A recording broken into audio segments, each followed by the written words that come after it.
Halladay was the best pitcher in baseball, period. Great guy, Halladay, amazing guy.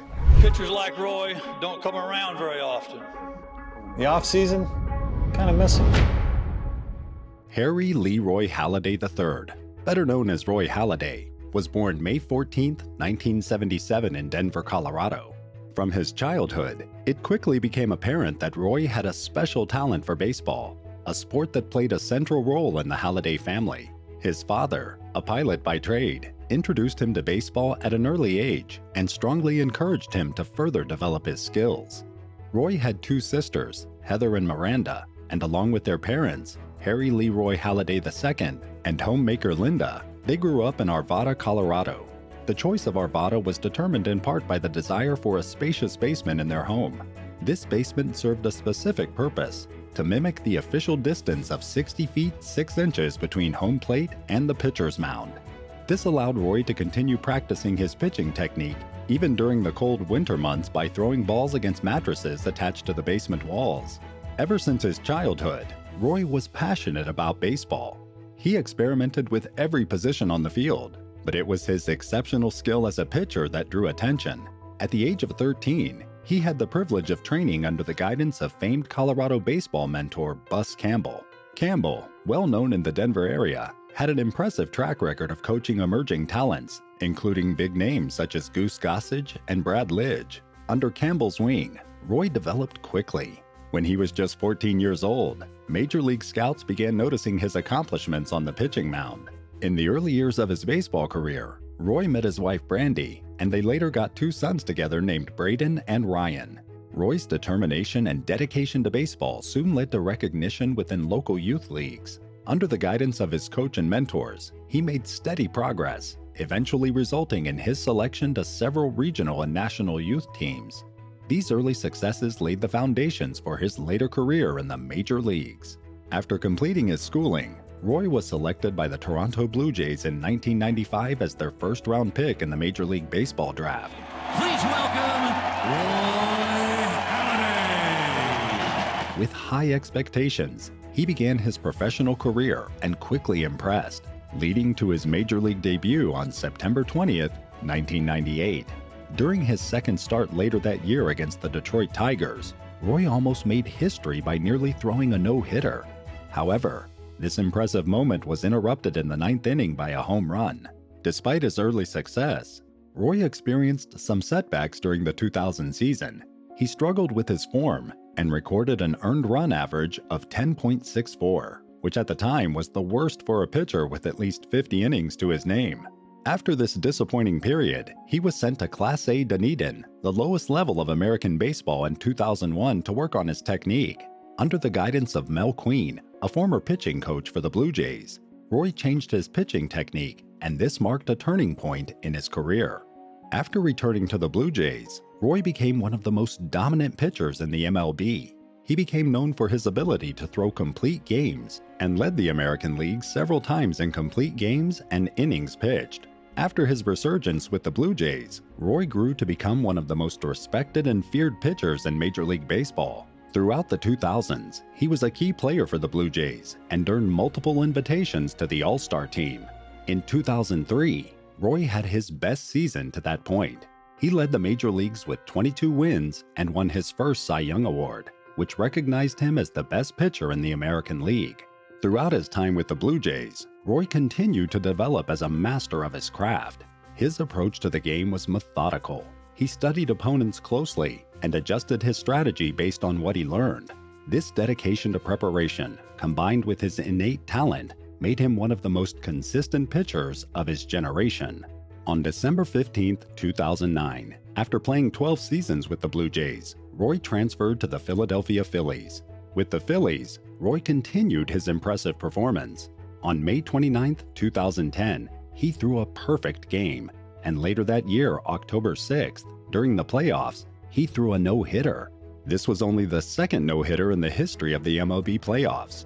He won his second Cy Young Award that same year, but this time in the National League.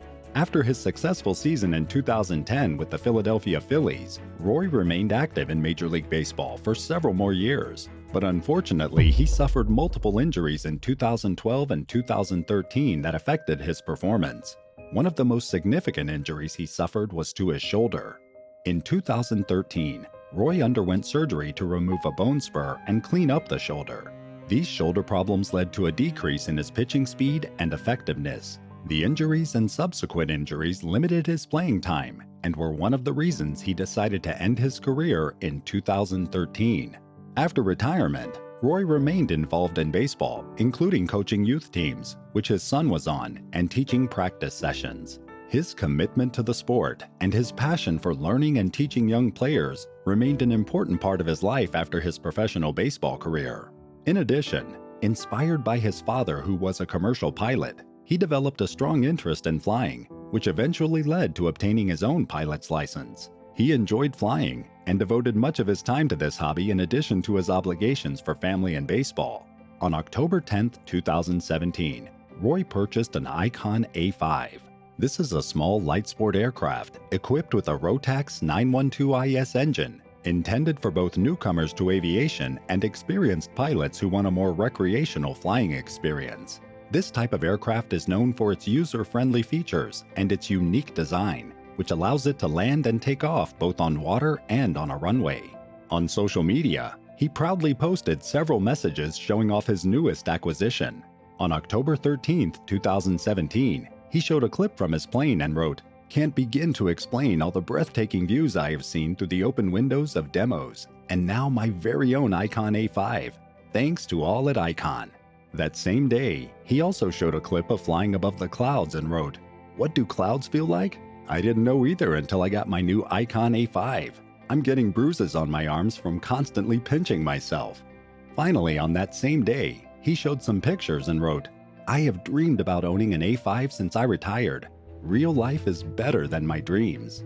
On October 17, 2017, he shared his last photos of the plane and wrote, "I'm not really big on posting pics of my stuff and I'll never be on Cribs, but this A5 is so outrageous, I'd feel guilty not sharing pics."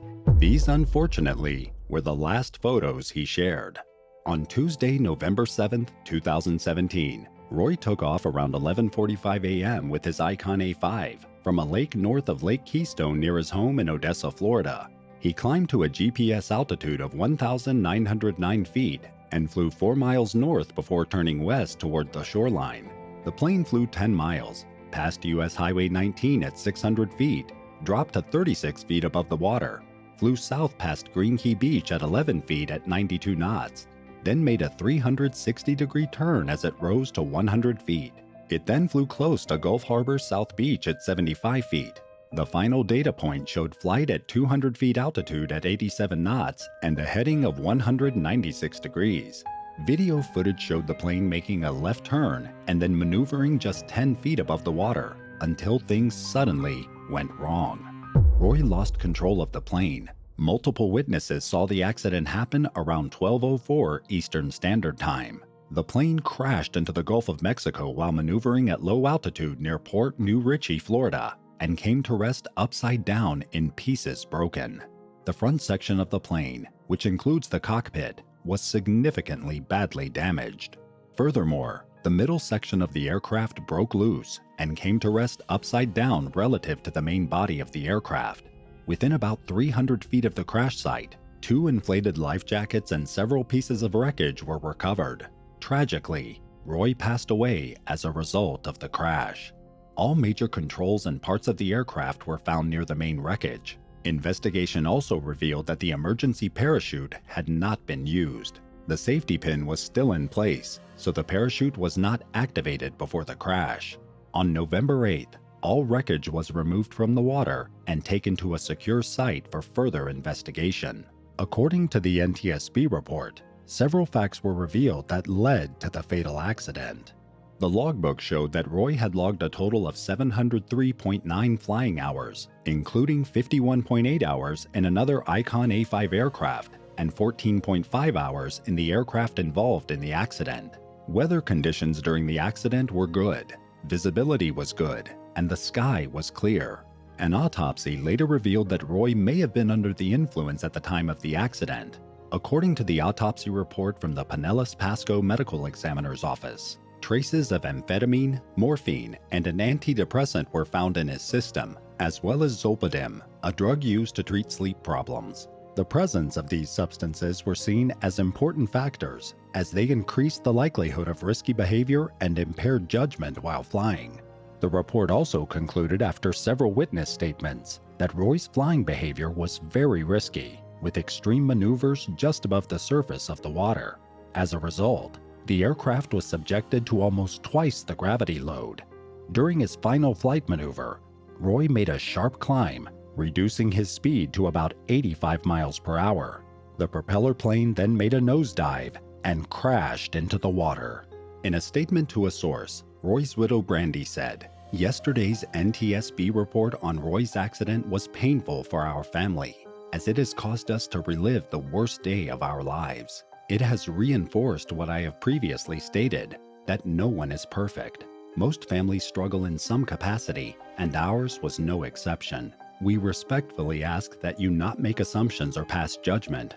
Rather, we encourage you to hug your loved ones and appreciate having them in your lives. As a family, we ask that you allow Roy to rest in peace."